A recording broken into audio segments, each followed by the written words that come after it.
Hi, my name is Vanessa. So we just finished nonviolent communication training, intensive 1 week, and I didn't have any expectations. I didn't know what I'm getting myself into.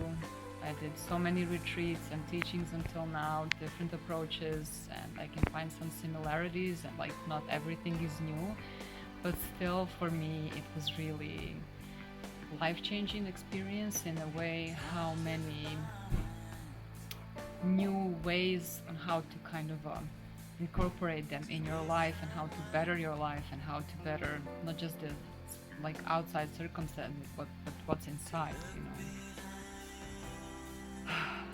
So I really warmly recommend this experience, and to just, I think everybody, like, they should teach this in schools. That's what I can say, really, like from the first grade on.